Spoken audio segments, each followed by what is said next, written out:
Bonjour, Angélique à nouveau pour un thème sur les troubles du comportement alimentaire.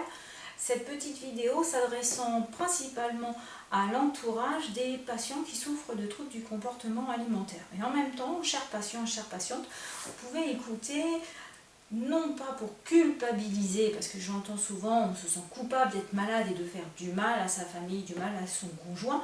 Non, simplement pour entendre ce que l'on peut avoir à dire aussi à l'entourage. C'est difficile quand on aime quelqu'un de le voir souffrir, de le voir dépérir ou se maltraiter jour après jour et de ne pas avoir de solution à lui apporter. Usuellement, quand les gens sont malades, qu'est-ce qu'on fait? On les amène chez le médecin, on prend un médicament, on opère, peu importe ce qui se passe, on trouve une solution et la personne va mieux.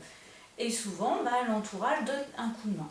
Dans ces pathologies particulières, même si on amène son enfant et même si le patient de lui-même, ou pour faire plaisir à son entourage parce qu'il n'est pas vraiment conscient de la situation, à quel point la maladie est une maladie et qu'elle peut devenir critique, va accepter d'aller voir un médecin, accepter d'aller voir un psy, et en même temps la maladie va s'installer souvent durablement. Du coup, l'entourage, lui, se sent complètement démuni, se sent impuissant à aider. Ou alors, quand il essaie d'aider, c'est à coup de réflexion, ne mange pas trop de Nutella, c'est un faux pot, voilà, c'est une petite boutade, ou mange davantage, et chaque fois, vous êtes sûr de vous faire rembarrer par la malade, le malade qui soit ne veut pas manger, coincé dans sa maladie, soit est en pleine crise de boulimie, et ça n'est surtout pas le moment d'aborder ce sujet. Alors comment faut-il s'y prendre pour pouvoir aider un patient qui souffre de TCA? La première des choses, c'est de lire et de comprendre, de vous informer, comprendre mieux ces pathologies qui sont pleines de facettes, qui prennent tous les pans de la personnalité, de la vie sociale, du corps et de la tête du patient. Donc ça demande que vous puissiez vraiment vous informer pour mieux comprendre ce qu'est en train de vivre la personne. Et plutôt que de la juger ou d'en avoir peur, essayez de comprendre ce qu'elle peut vivre de l'intérieur pour ensuite mieux pouvoir la soutenir. Et en tout cas, quand vous ne comprenez pas, parce qu'on comprend rarement tout ce qui se passe quand on ne souffre pas cette maladie, de pouvoir dire eh bien écoute, je t'entends, je vois bien ce qui se passe et en même temps, je peux te dire je suis avec toi et je te fais confiance. Voilà, donc la suite de l'aide consiste à être présent, tenace, patient, persévérant et à encourager régulièrement la patiente, le patient dans le fait que tu vas y arriver, tu vas guérir, nous allons trouver les moyens, tu vas les trouver et chaque fois que l'on pourra t'aider, nous serons là et tu nous diras comment nous pouvons t'aider. Donc encore une autre étape qui s'amorce ici, c'est comment aider concrètement.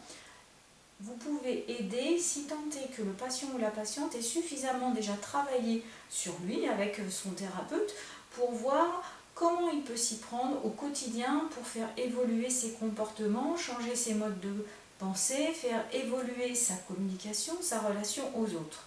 Et ces autres, vous en faites partie. Donc quand le patient lui-même va commencer à faire changer ses comportements, il va avoir des petits exercices aussi à faire pour changer tout ça. Et il va pouvoir voir aussi ce que vous pourriez faire et comment vous allez être collaboratif. Ce qui fait que souvent le patient en parle avec son praticien. Ensuite, du coup, il revient à la maison et voit avec l'entourage, voilà, si cet entourage est prêt à aider, voilà comment vous pourriez m'aider.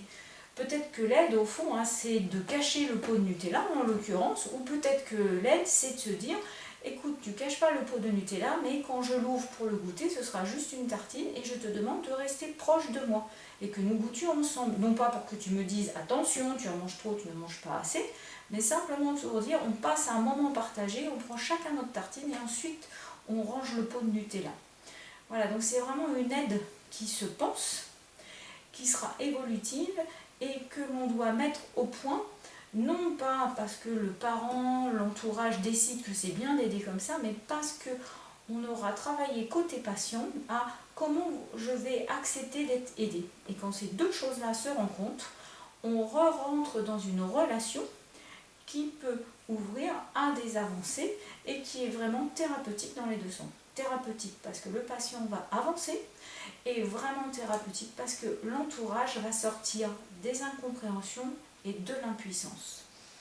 Donc être dans l'action, pouvoir aider, pouvoir agir, voilà aussi ce qui sort de l'impuissance, de la culpabilité et qui remet tout le monde en route. Donc compréhension, information sur le sujet, ensuite persévérance, présence, ténacité, une aide mais une aide qu'on a travaillé ensemble et de la confiance. De la confiance, on guérit de ces maladies et vous allez pouvoir être là et constater les progrès de jour en jour et accompagner simplement par votre présence et vos encouragements à la guérison de votre jeune adulte ou de votre adolescent qui est atteint. Voilà, donc je vous remercie d'avoir bien voulu écouter ces quelques premiers mots pour vous guider en tant qu'entourage et de pouvoir mettre ceci en route dès que vous allez avoir envie de le faire. Et peut-être bien que ça vaut le coup de regarder la vidéo au fond à deux, entourage et patient, de façon à créer un premier consensus entre vous. Allons-y, vous allez travailler ensemble. Merci, au revoir.